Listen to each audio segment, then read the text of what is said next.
My fiancée told me she needed to try out a few other men before our wedding to be certain I was truly the one. So I made the decision easy for her. I ended the engagement, gave back the ring, and let her experience single life for good. Her reaction was unforgettable. My name is Brian. I am 32, and I work as a flight dispatcher in Seattle.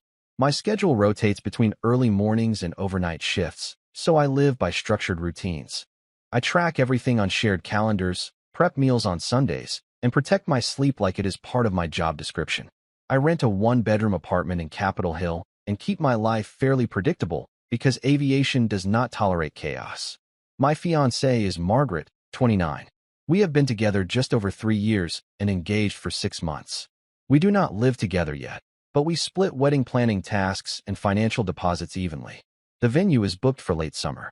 Save the dates were already mailed. Both our families have met multiple times and flights are being discussed. Margaret is sharp in a way that can cross into cutting. She enjoys being right, and she tends to deliver opinions with a kind of smug finality. If she feels challenged, she leans into sarcasm instead of discussion. I have never ignored that pattern. When something bothered me, I addressed it directly and early. I do not let resentment build because I have seen what that does to couples. Last Thursday, I went to her place after a 12-hour shift. She texted that she had something important to talk about. I assumed it was about the caterer or her frustration with my mother asking about rehearsal dinner details. She had wine poured before I even took my jacket off. That was unusual for a weeknight. She was sitting upright on the couch, phone face down on the coffee table, watching me the way someone watches a presentation they expect to critique. She did not ask how work was. She did not ease into anything. As soon as I sat down, she said she needed to try out a few other men before our wedding to be certain I was truly the one. She said it calmly, not as a joke, not as a nervous thought she regretted. She presented it like a practical test drive. Then she held eye contact, almost curious about what I would do. I did not raise my voice. I asked her to repeat it because I wanted to be sure I heard her correctly. She rolled her eyes and clarified that it would be better to explore now than have doubts later, and that if I was secure, I would understand. That word secure was intentional, and she knew it. I asked her to explain exactly what she meant, because vague statements are where people later pretend you misunderstood them. She sighed like I was being intentionally dense. She said she loved me. She said she planned to marry me. But she had only been in 2 serious relationships before me, and she did not want to walk down the aisle with a question in the back of her mind about what else was out there. Her solution was what she called a short period of exploration. A few dates, maybe more if necessary. Just enough to confirm that I was the best option. She actually used the word option. I kept my voice steady and asked what she expected from me during this exploration period. She said she assumed I would stay committed because this was about her clarity, not mine. She added that if I trusted our connection, I would not feel threatened. Then she took a sip of wine like she had just delivered a lecture. I work in aviation. If a pilot told me he wanted to test other airlines mid-contract just to be certain he preferred ours, that would be grounds for termination. Commitment does not function on temporary side quests. I am not wired to negotiate basic exclusivity. I asked how she imagined this playing out logistically. Would I just wait at home while she went on dates? Would she update me? Would there be rules? She shrugged and said I was overcomplicating it. According to her, mature adults understand that curiosity does not equal betrayal. That was when I realized this was not a panicked confession. She had thought about it. She had phrased it carefully. She expected resistance, but believed she could intellectually corner me into accepting it. So I ended it. I told her plainly that if she felt the need to test other men before committing, then we were not aligned on what engagement means. I said I would not compete for my own fiancé. I would not put my life on hold while she evaluated alternatives. If she needed single life to confirm her choice, she could have it fully. Her expression shifted from smug to confused in about 2 seconds. She asked if I was serious. I said yes.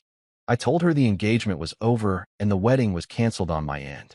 I said I would return the ring and we could discuss vendor refunds later. She stared at me like I had broken some unspoken script. Then she tried to pivot. She said I was being extreme.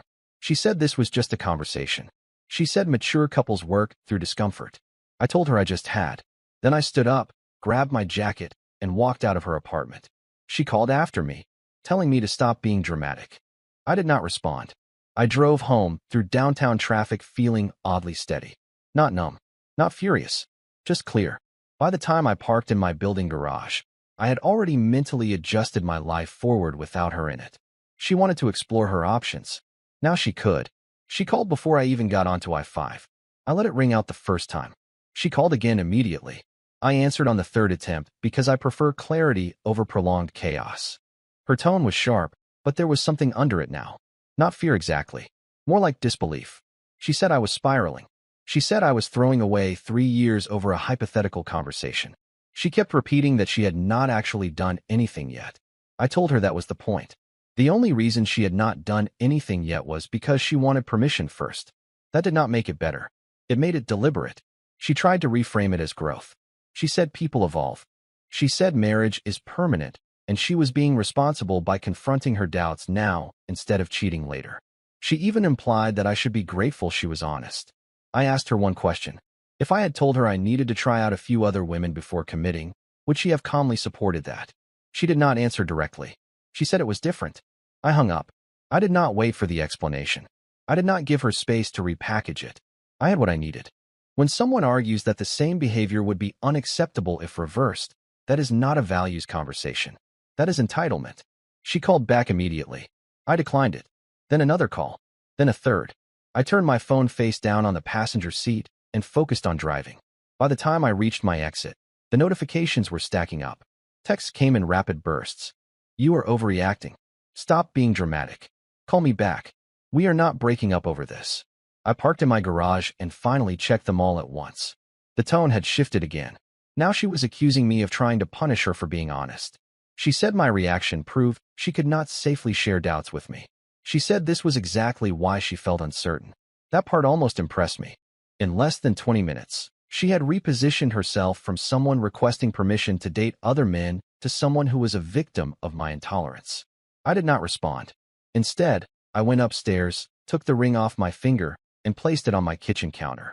Not symbolically, just practically. Engagement requires mutual exclusivity. She had just declined that condition, and I do not negotiate core terms. I did not sleep much that night, but not because I was second-guessing myself. My brain was in logistics mode. First, the venue contract. Non-refundable deposit, but partial credit if canceled before 90 days. We were still outside that window. I made a note to call in the morning. Second, the caterer. Smaller deposit. Probably gone. Acceptable loss. Third, the guest list. We had sent digital save the dates. No printed invitations yet. That made this cleaner. Margaret kept texting past midnight. You are acting unstable. This is why people cheat instead of being honest. I was trying to protect us. The language was interesting. She positioned her request as a favor to me, like she deserved credit for transparency while simultaneously asking for a hall pass. Around 1 in the morning, she shifted tone again. Can we just talk calmly tomorrow? I did not mean it like that. You are twisting my words. I had screenshots. There was no twisting. At 6:30 my alarm went off for shift briefing. My phone lit up immediately. Missed calls. New messages. Another incoming call. I did not answer. Not out of spite. Out of clarity. We had already had the defining conversation. Repeating it would not produce a new outcome. It would only create emotional noise. She called 3 times while I was in the shower. Twice while I was driving to work. I put my phone on Do Not Disturb except for immediate family. I do not mix personal volatility with air traffic operations. By 9 in the morning, there were 12 missed calls. Her texts evolved in tone again. Please just talk to me. You cannot just shut me out. This is not how adults handle conflict. That line almost made me laugh. Adults handle conflict by respecting non-negotiable boundaries. I had stated mine clearly. Engagement without exclusivity is not something I entertain. Around noon, she switched to anger. So you are really throwing this away. You are unbelievable. Call me now. I did not respond. Instead, during my lunch break, I stepped outside and called the venue. I canceled. I requested the partial credit refund as outlined in the contract. It was professional and uneventful. Then I emailed the caterer. I was not reacting emotionally. I was reorganizing my life. By mid-afternoon, she stopped calling. That silence felt louder than the noise. The silence lasted about 4 hours. Then, right before my shift ended, a single message came through. I am coming over tonight. We are not ending 3 years over text. I did not respond. When I got home around 6, her car was parked outside my building. She must have left work early. That detail registered. Not emotionally, just factually. She was leaning against the entrance door when I walked up. Arms crossed. Jaw tight. Not crying. Not apologetic. Controlled. She started talking before I even reached her. She said this had gone too far. She said I had made my point. She said she never agreed to actually do anything. She framed the entire situation as a theoretical discussion that I escalated. I let her finish. Then I told her we could talk, but only briefly. We went upstairs. I did not offer her anything to drink. I did not sit close. The tone was procedural. She asked if I really canceled the venue. Yes. She stared at me for a few seconds, like she was recalculating. She said I had no right to make unilateral decisions about our wedding. I reminded her that she had just made a unilateral proposal to open the relationship. We were already outside shared agreement. She rolled her eyes and said I was being rigid. She said relationships are not contracts. She said I was acting like a robot instead of a partner. I told her calmly that engagement requires shared definitions. Ours clearly did not match. There was a pause. She looked like she was deciding whether to escalate or retreat. Instead of apologizing, she pivoted again. She said I was choosing pride over partnership. She said if I loved her, I would at least consider flexibility. She asked if I was really willing to walk away without trying harder. I told her trying harder would mean convincing myself to accept something I fundamentally reject. That is not compromise. That is self-betrayal. The room went quiet. Neither of us moved for a few seconds. There was no yelling, no dramatic crying, just two people standing in a space that no longer fit both of them. I told her this conversation was over. She asked if that was final. Yes. I walked her to the door. She hesitated like she expected me to soften at the last second.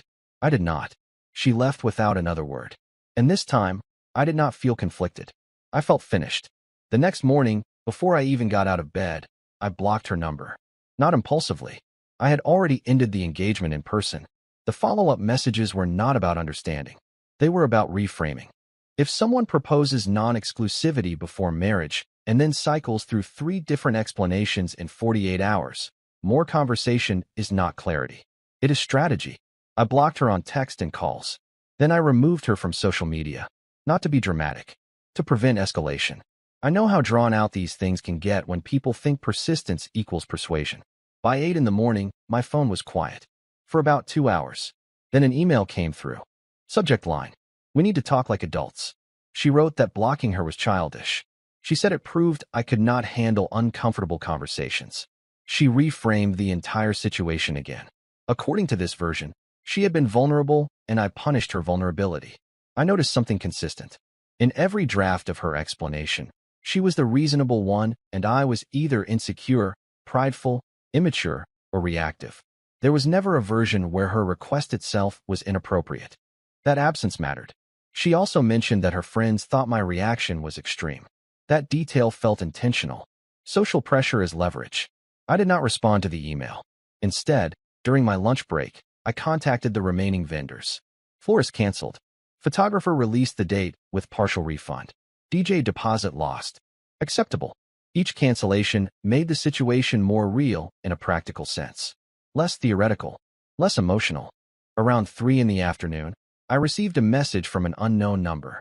You cannot just erase me. It was her. I blocked that number too. This was not avoidance. It was containment.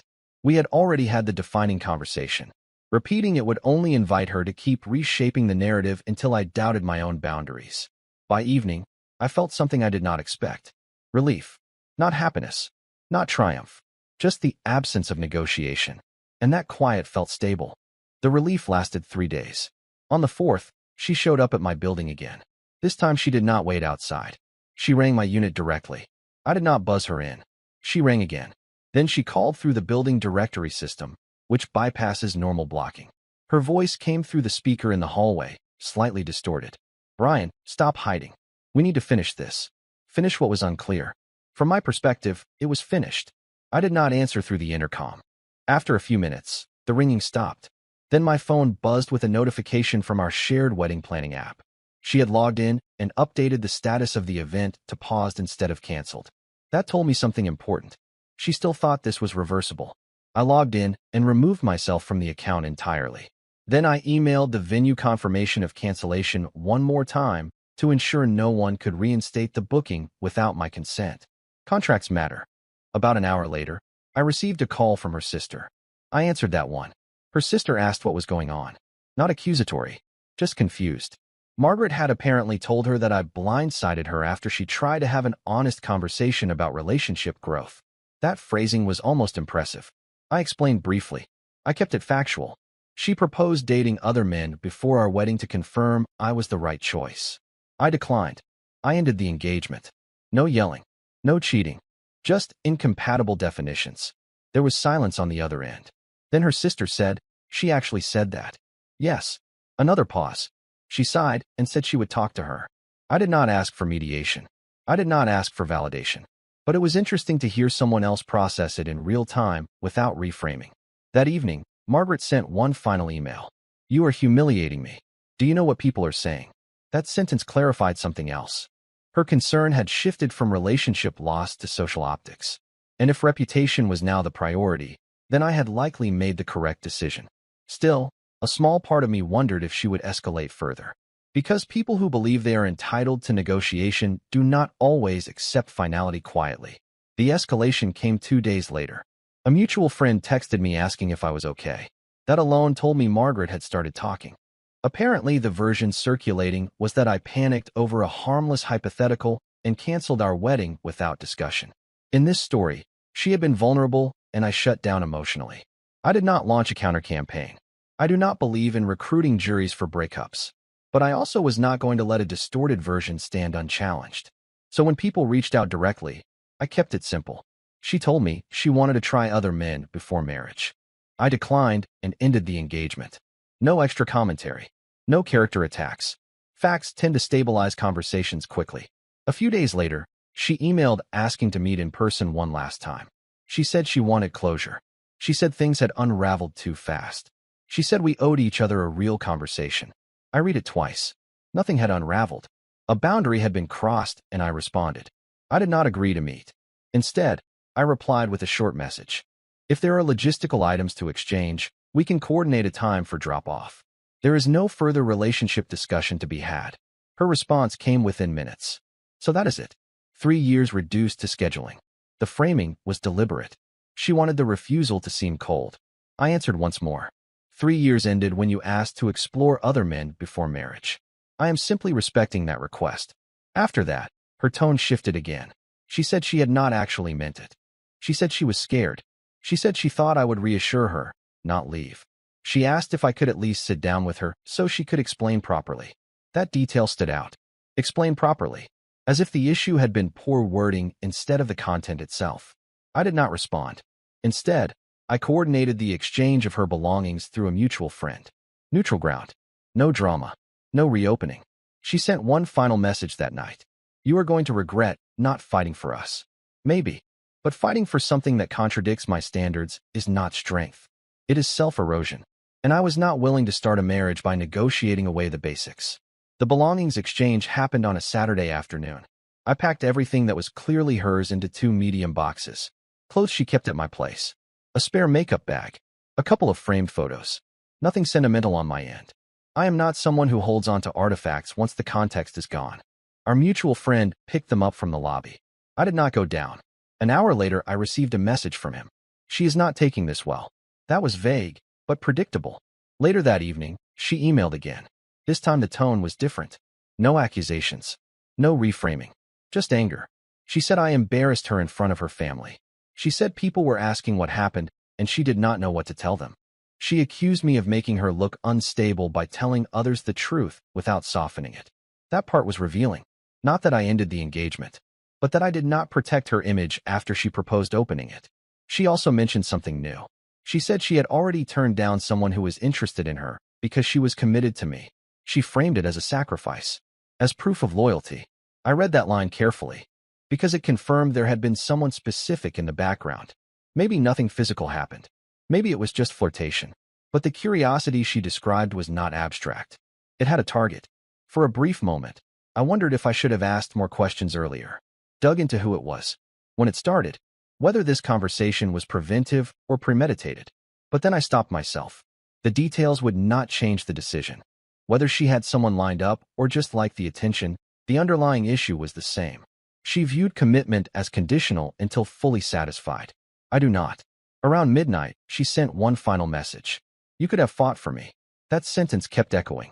Because from my perspective, I did fight. I fought for my standard of what marriage means. And I refused to dilute it to keep someone who wanted options. By then, I was not angry, just certain. And certainty is quieter than people expect. It has been 3 months. The refunds are settled. Most of the deposits were partially recovered.